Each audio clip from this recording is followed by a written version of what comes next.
Hi again, everyone. Brian Rhodes here. I trust all is well with you today. A very sunny day out here in Toronto. A little on the cool side, minus 13 degrees Celsius, but just a clean, crisp, clear day. When you go for a walk, the snow crunches under your feet. It's really kind of cool. A nice day, actually. Anyway, what I want to talk today is about curating. I want to keep it really simple. And there's so much out there technically about curating and whatnot. Sometimes I think it misses the boat. But anyway, let me make a statement here. And it's a statement that I just want to follow up on throughout this vlog, just to give you an understanding of maybe what I do when I go about curating.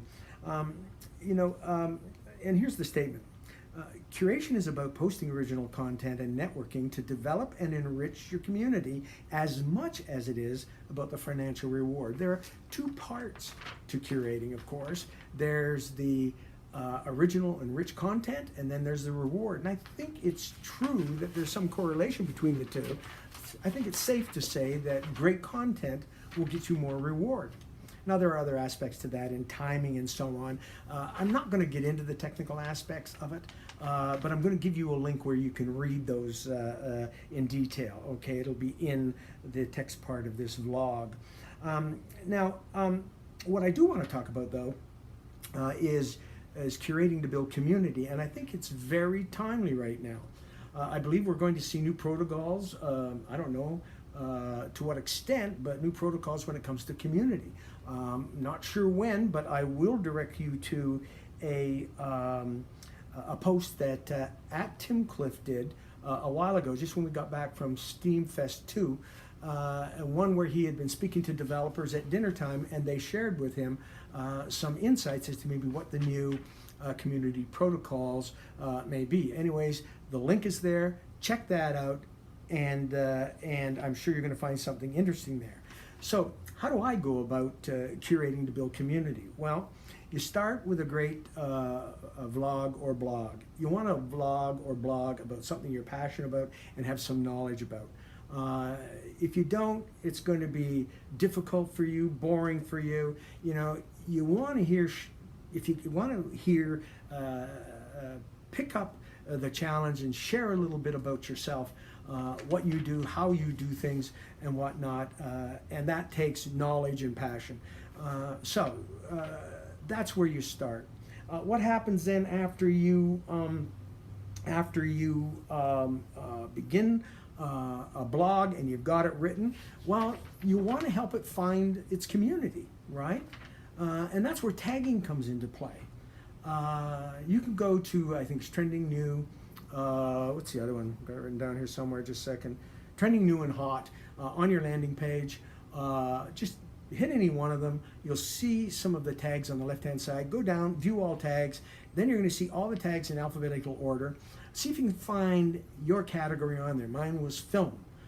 Actually, it was at first film making and screenwriting, okay? And acting, right?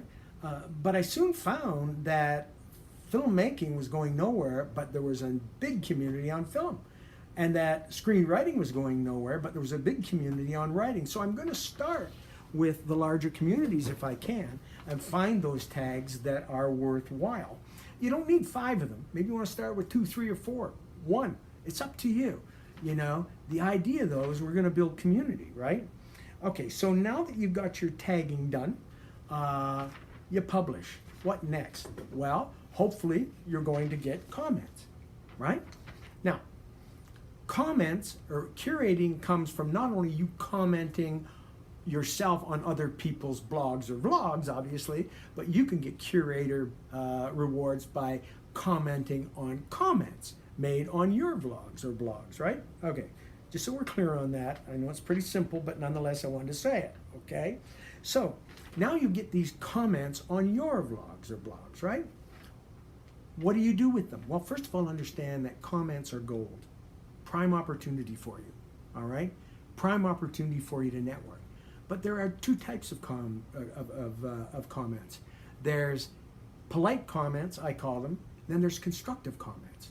Polite comments are nice post, love it, cool, great, stuff like that on your post. They deserve a reply. Thank you. Appreciate it. etc.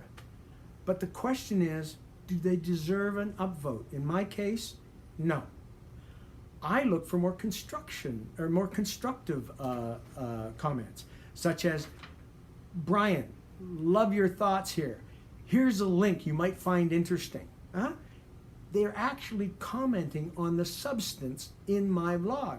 Or, Brian, you know, I don't agree with you totally on this point, and here's a link, or here's why, and then they go into a dissertation of why. You've created a dialogue, and that's what you want to do with your return comments, is when you comment on one of their comment, your objective is to create dialogue. What you also want to do at that point in time, be careful of your content.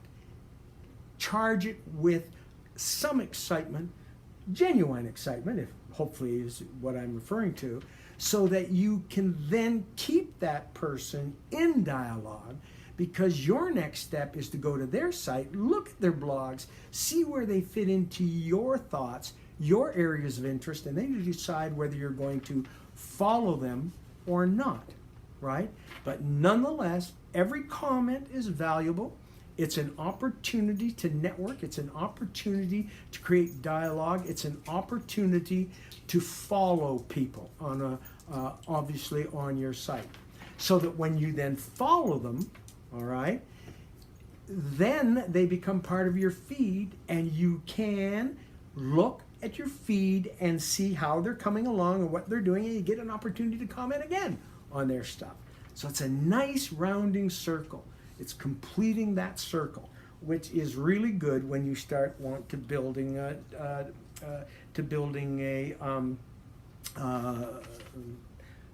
community.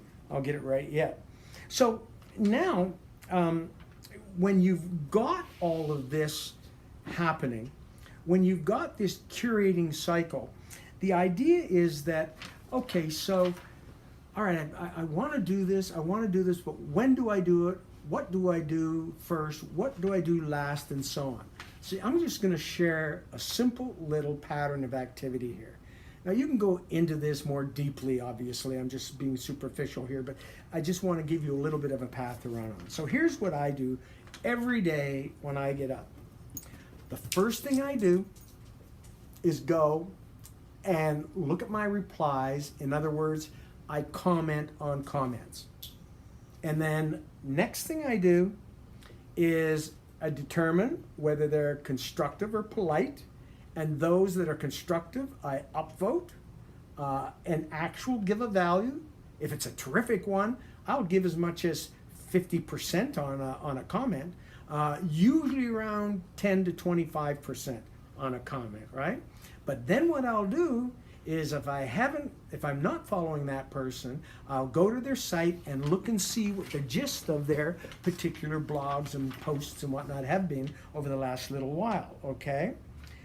So that was step number 2. The next thing I'll do then is follow them on a regular basis. So I at least have them in my feed. So when I go and look at my feed, which is the next thing I do in the morning, and I comment on their blogs wherever I can, all right? And I'm not reckless with my comments here and the curation. If I'm reading a blog and I think it's good, I might upvote anywhere from 25 to 50%. If I think it's great, I'll upvote it anywhere from 50 to maybe 75%. And if I think it's terrific, I'll vote it 100%.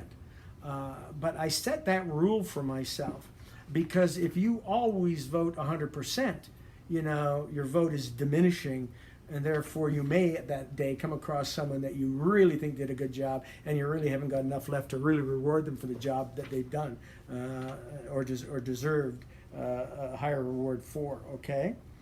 Then what I do after I've read my feeds is I go to trending, I go to new, I go to hot, and I look at introduce yourself. And I try to get a handle. I usually read probably the top, look closely at the top, maybe 25 or 30, and I try to read, 10 or 15 of those if I can, and I reward them accordingly. I actually look for people that are maybe interested in film and acting as well, but I do want to reward people that have done great introduce yourself blogs as well. So I do curate there very readily, and I think that's important. I think it's very important that you offer this encouragement to beginners, because I remember when I began, I didn't know what the hell I was doing, and it was really nice to see people say, "Yeah, this was great," blah blah blah blah blah, and encouraged me and got me to the point where I continued on, and here I am today. Anyway, so to sum it up, I just want to say this: that if you start with the long path and really have an idea of how you're building your network, building your community, creating dialogue, also, enriching the content, people enriching the content with you, meeting new friends and so on, you're going to, I think, build a better case for your future success on Steemit. And when you get to the point where you're doing this and doing it all really well, after, I don't know, a couple of months, a year, 6 months, I don't think it matters. It's when you feel comfortable, then you gradually go in and look at the technical aspects and just adjust your timing on things, and make sure that then you are maximizing the rewards based on the pattern of activity you've already developed, okay? Kind of simple, but I wanted you to know really those little bits and pieces about curation and how you can take advantage of them, okay? That's it for now. Hope to be speaking with you soon. Until next time, bye-bye.